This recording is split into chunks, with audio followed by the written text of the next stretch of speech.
you going to a funeral, it could be any of those things. One of the things that I'm very mindful of, my team has started to work far more with the carers of people with mental health support needs recently, and I think very often it's not technically a carer emergency. It's a bit like your lady's story at the start, where people don't quite fit the right boxes.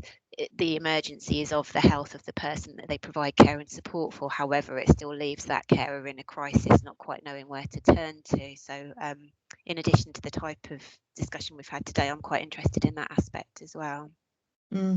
So I'm just interested that you said, I mean, things that I would consider an emergency, but you also added going to a funeral. Now, is that an emergency or not?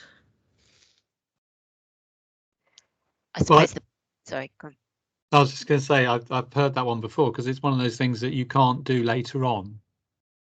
It's done once generally. Yeah, so if you can't attend it because the services aren't flexible enough or whatever, then it's an emergency, isn't it? Because you can't, you're rushing around to try and be able to go. So I mean, I think with all these things, and thinking back to the Carers and Disabled Children Act guidance worked on back in 2000, it's about the impact on the carer, isn't it?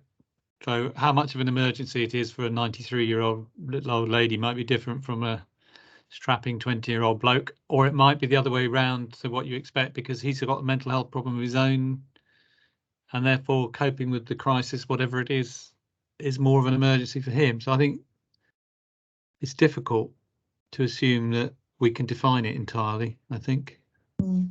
So there was a story of my colleague up north of a woman older who was pushing her husband in a wheelchair at a shopping centre. She'd walked off, she'd had a fall, so they got the ambulance and took her to hospital, but her husband was left in the wheelchair in the shopping centre because nobody knew that,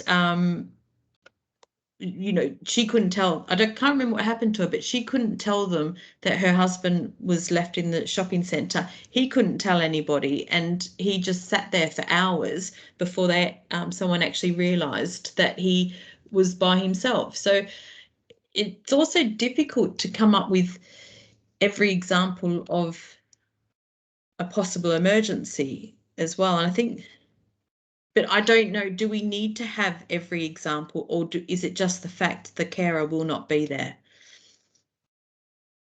I seem to remember we used to use the language of if temporarily you cannot care. Yeah, a crisis that prevents you from providing care, the care you would necessarily provide or something. I don't think you have to define every scenario, but I think it helps people to have some examples to relate to, so you cover all bases in that way then. Yeah, that's a good point. So is anyone else got a question, anything to ask or add? And otherwise I'll go on to the next question. Yeah, okay, so next question is, who should support carers to make plans and why? So, and we've divided this into two categories, so emergency and future planning. Did I drop out? No.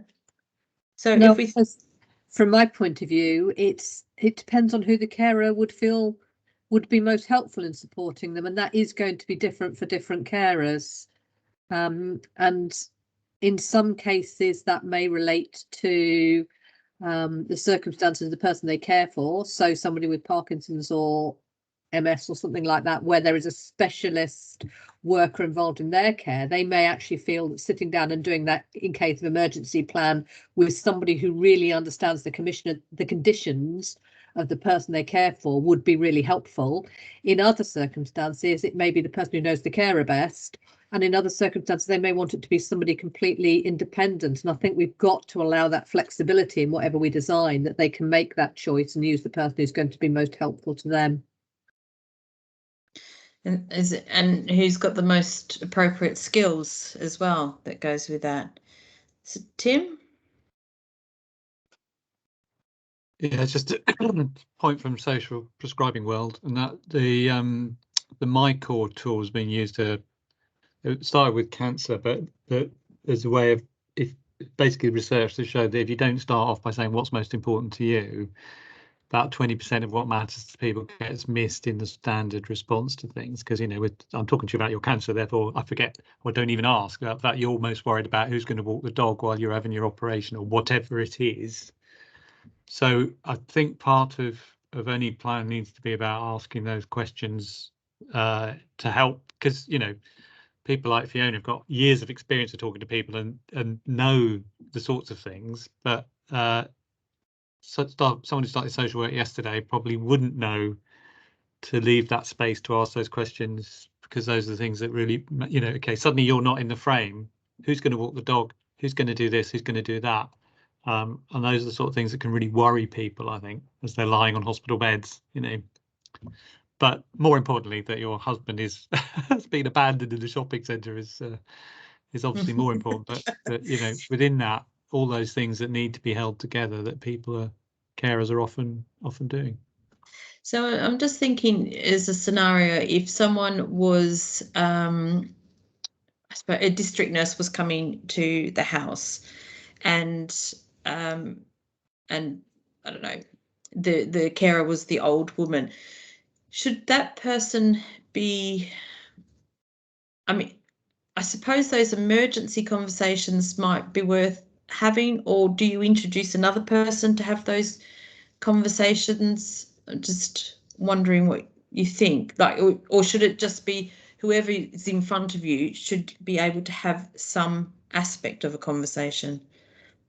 So I think there's something about, yes, somebody can have some aspect of the conversation, but they may also need the expertise of other people to come up with some of the plan. So it would be really helpful if the person who instigates the conversation is trained in how to have those conversations.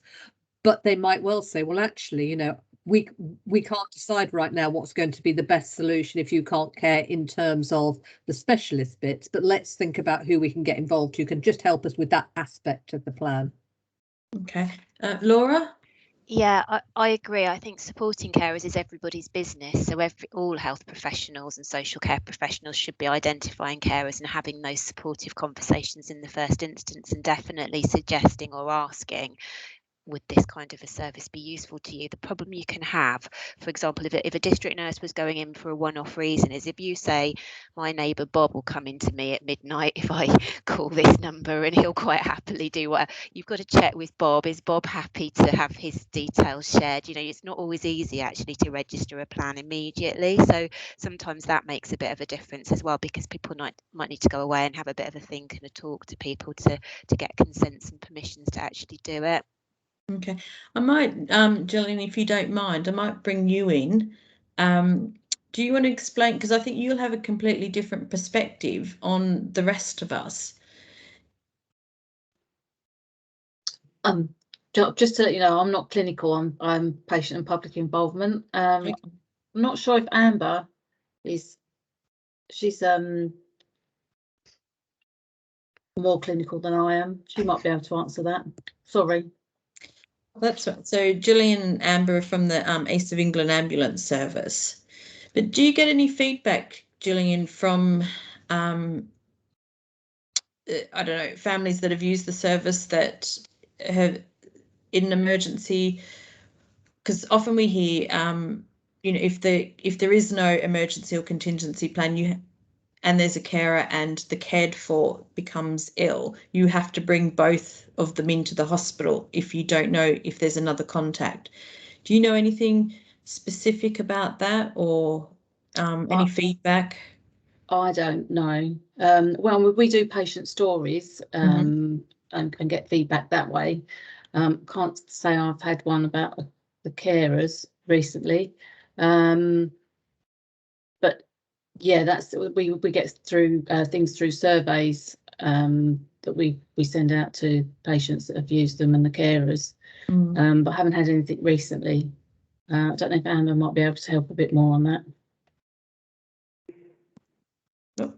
I wouldn't know with regards to, you know, whether or not, you know, people are sort of coming into hospital sort of any time recently. I haven't heard anything like that, as in, you know, the carer and then the person being cared for having to come in with them because of the lack of resources, I suppose. Okay. I think it's difficult. I mean, you know, my remit is obviously mental health and supporting the clinicians in that area.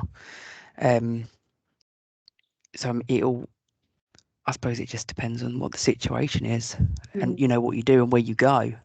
Because we heard from the workshop that we had, Amber, that if a carer rang up about the person they care for who had mental health issues, the callback always wanted to speak to the person in crisis and not the carer. And there was, they felt that really difficult. And also there were some children who were non-verbal. And again, the carers felt they weren't being listened to when they explained that, you know, you have to speak to me, this person's non-verbal or they're in a crisis.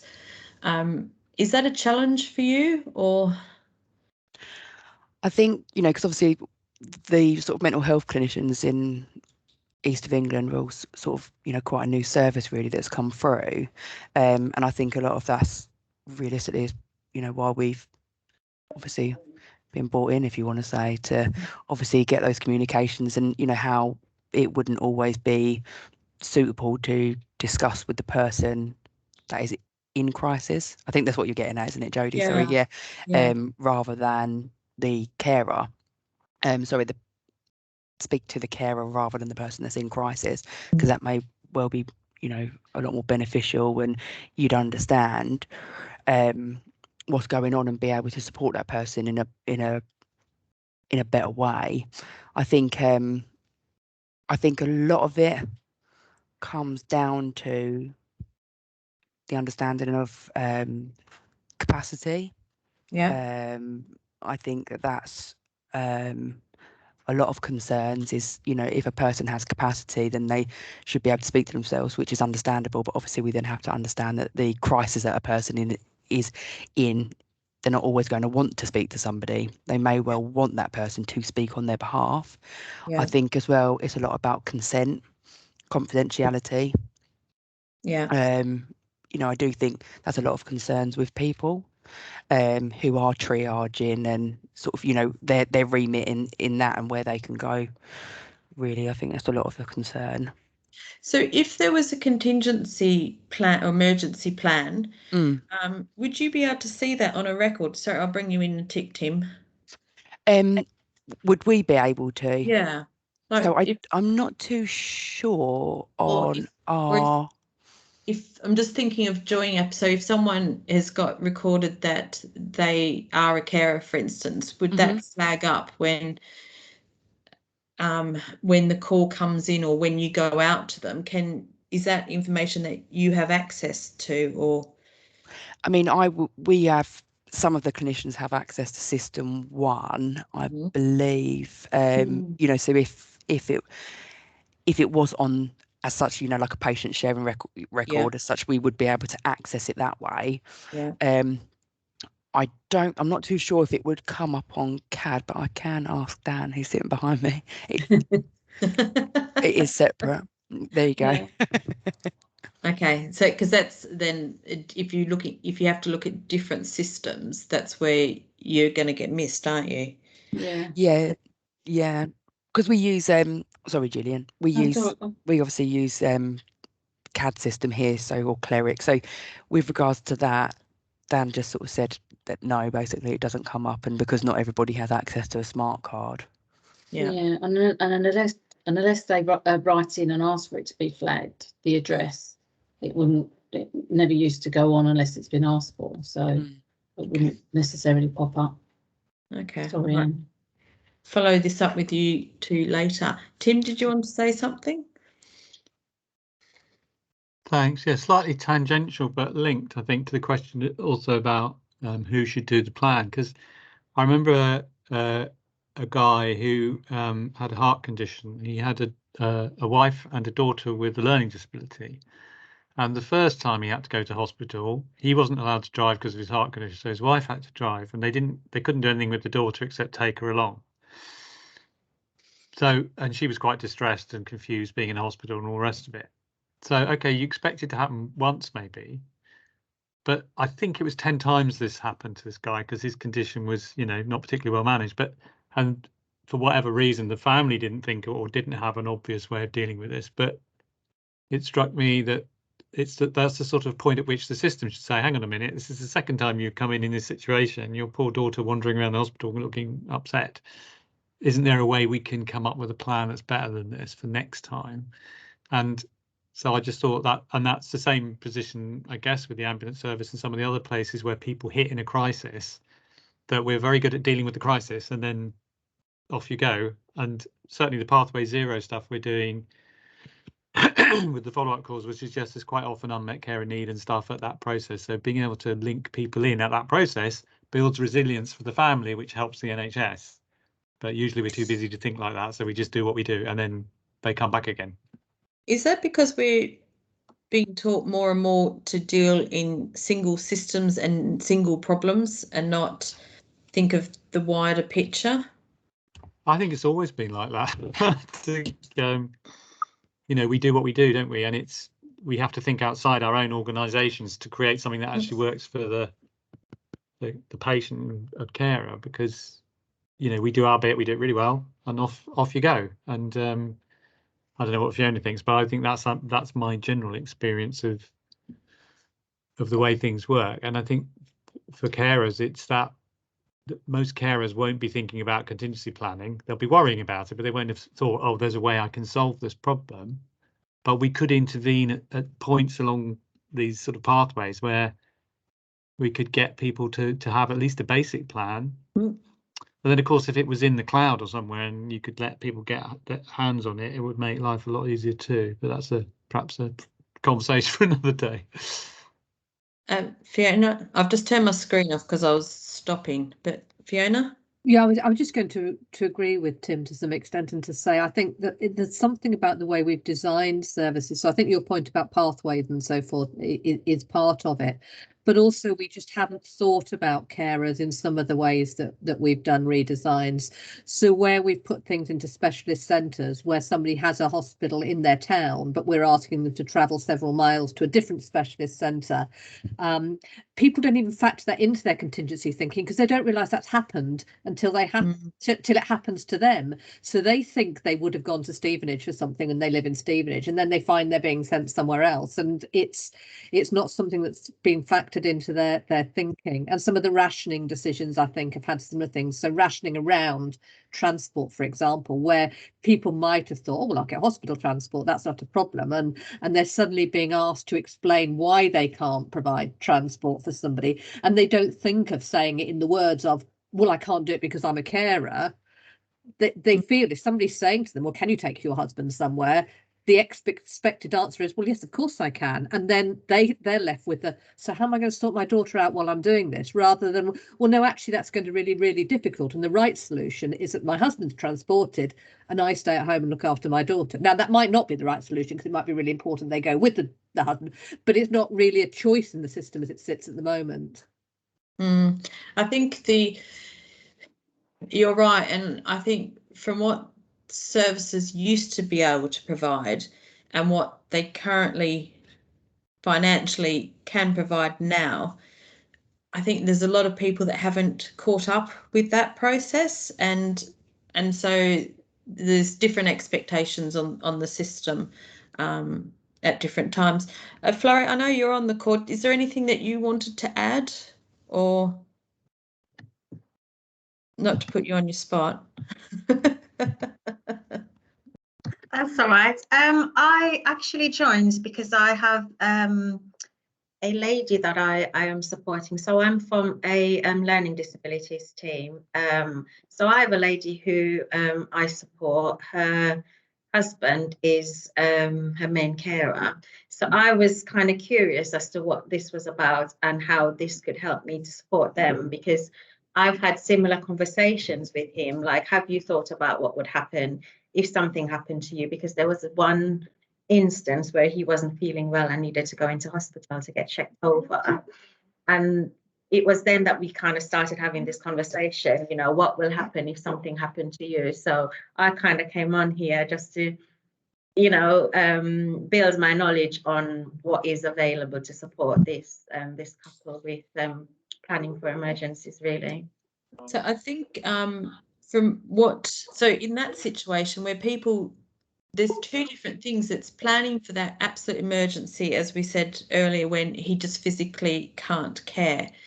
And I think where carers are more challenged to plan is that future planning, because that's their own mortality that's been questioned as well.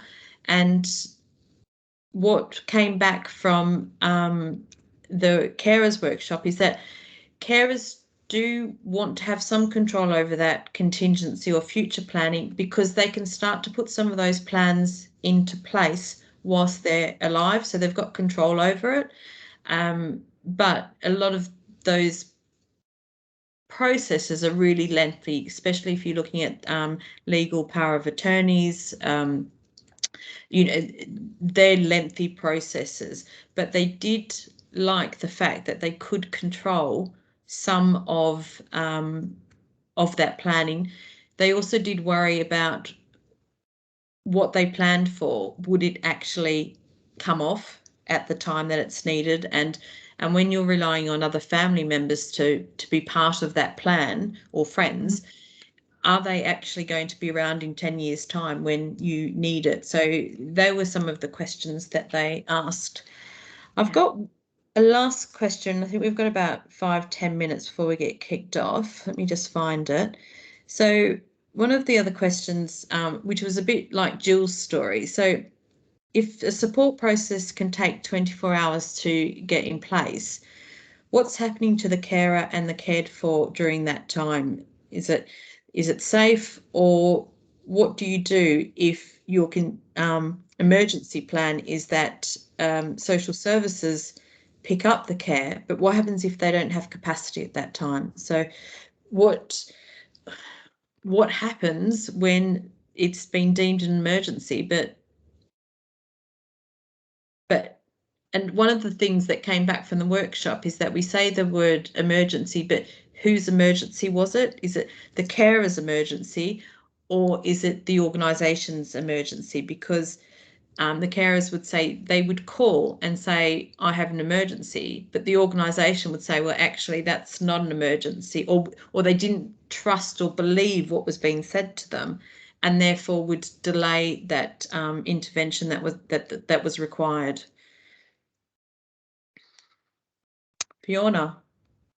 So I think that brings us to a fairly uncomfortable conversation for social care around how we've interpreted the Care Act, and actually whether we are doing our assessments. And I was thinking about this morning, and I was trying to think of a better term, because I know at the time the term that was used was a carer blind assessment, and I don't like the term carer blind, but if you understand what it means, we are supposed to assess the service user as though they do not have a carer, then make an eligibility decision, and then layer on, so what's the carer willing and able to do and what's left. But we're still supposed to have recorded a clear eligibility decision to say, without a carer, these needs would exist and they would be eligible for social care.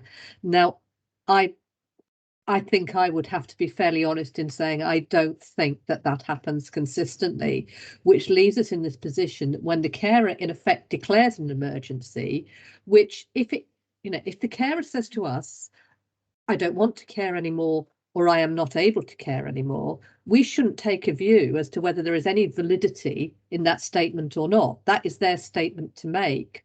But the problem we've got is that we haven't got an existing eligibility decision made to say, if the carer declares that situation, we know what that person's needs are, and we know what the carer was doing, and therefore what is eligible for social care support. So we tend to want to start a process at that point, and it's really not a good time to start that process. And we've been thinking about how we can undo that. But part of the issue is, as somebody said earlier, people's needs do move, and having this kind of shadow assessment sitting in there that might not be needed for months or even years feels like quite a lot of everybody's energy talking about something that might never happen. So we are really trying to unpick how we can do that in a way that feels more meaningful than just being a kind of what if conversation. But I do think we have to go back to the Care Act and what was intended and actually examine whether we're really doing that or not. Laura? Whoops, I'm not going to say it. My team is part of our adult early help service, and actually when somebody has needs for care and support, very often the first port of call is our reablement team. So actually at that stage we're not really making any judgment or assessment of ongoing care and support needs. We're responding to that initial situation, seeing whether a period of support, occupational therapy, all of the various preventative bits and pieces will make a difference.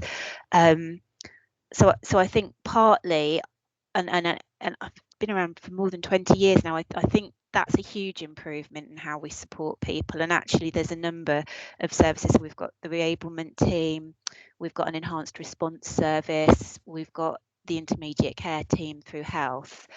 And I'm not saying there's never a point where there's capacity problems, because I'm sure there absolutely are. And I'm sure at times, as Fiona describes, there's judgments being made. You know, this might feel like a crisis to an individual, but when you look at risks to people, it might be that the response the carer would like isn't offered immediately. But it does feel as though there are more services available and able to step in that short notice to provide the support than we've had before. And I wonder, I think sometimes the challenge more is about making sure you've got that joined up response. I feel sometimes that we've gone a bit backwards into the sense of, is it health, is it social care? And actually what the carer needs to know is somebody's coming out to provide that support. So I think the more we can do to join up approaches, the better, really.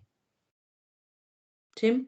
I was going to say, one of the things that Surrey was very sensible about is they didn't externalise all of their home care. So they've got some in-house home care, which a lot of us thought was a basic, sensible thing to do. But when you're totally relying on the private sector, you've got all the problems that they're having in terms of recruitment and everything. I mean, I'm not saying there wouldn't be any problems for the in-house service, but at least you've got in-house managers helping prioritise where stuff goes. I think there's, I mean, the just in case plan that you've got, Laura, is, we've got 5 minutes, or 2 minutes, is quite interesting. And I think what I was speaking to Andy, it is triggering more at the moment. So, you know, whereas on average, he said they would have 10 carers in crisis needing that emergency support. He said this month, or actually it was halfway through the month of June, and they had 17. So, and I think for the first time I've had to say no because of the capacity. But it's, and I suppose, is that a new trend? I think, because I think the difference is that these services might be going in, but we're still allowing that carer to get to that crisis point. So are we still not picking up and putting that support in, or does the carer just keep saying no until they've hit that absolute I can't do it anymore conversation? Fiona?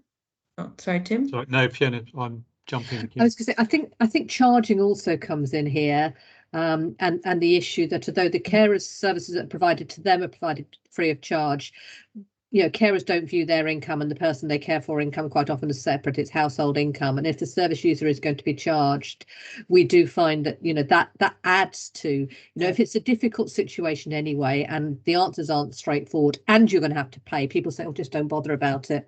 And I do think we've got to tackle this issue of charging and the impact on carers. Yeah, that is so true. Tim, did you want anything? Yeah, my point was about that, whose emergency is it? So I remember a story Carol tells about a carer who was told by her consultant she had to have this operation. She kept saying, that's fine, but I'm looking after my dementing husband, and oh no, it'll be all right, don't worry. And she kept trying to get it addressed, and then sort of the time came and said, you can come in tomorrow. And she said, well, I can't, because I can't, you know, I can't get any care. So I think, again, it's the systemic approach as opposed to just random bits, assuming that you'll fit into their agenda at their timing. And I think people having to understand that caring doesn't allow that in the same way as it does for other people. I also remember a woman who kept dropping everything at work to go and help out to get mum out of Watford General and stuff, and it became to the point where she couldn't do it anymore. Her employer wouldn't let her, you know. But the hospital was expecting her still just drop everything and come, you know, and all those sorts of things, which make the crisis more likely, actually, don't they? Is there something too, for carers telling us that it's getting harder, we try not to listen, and we still try to coerce them to continue, because we know that there's not a lot of other, well, there's always an option when they turn around to say no, because we find the options then. But are we helping to facilitate their crisis as well? I don't think so, but Jodie, maybe it's because I lead a specialist carers team. So all day, every day, we do carers assessments. We're absolutely steered to be preventative, to not only emergency plan, but to contingency plan, to think to the future. And to recognise, you know, that everybody's human, and what people can continue to do will vary from person to person. So I think actually, you know, when I'm authorising work, I'm not looking for that at all. You know, and a good piece of work is not somebody who's managed to get some weary carer to plod on for another few weeks. You know, it's all about what can we do to sustain and enable them to look after their well-being, and you know, to keep on going for as long as they're able to and want to. And that might be accepting some support now, because actually then you can stay in that caring role, living together for much longer than you're going to collapse in a month's time. So I hear what you're saying in terms of pressure and resources and things like that, and I wouldn't for a minute challenge that there aren't pressures, but I don't think it's good practice to try and keep weary carers beyond their abilities at all. Yeah, and I agree, which is good to be challenged. Thanks, Fiona. I know we are going to go back. We're just waiting to be called back. So can I thank you all whilst you're still in the room, and we don't get cut off. Really good conversations. It's good to see work that's been done as well, and some really, I think it's good to be challenged in the way that we think as well. Oops, we've got 10 seconds. So we will feed back all this work as well.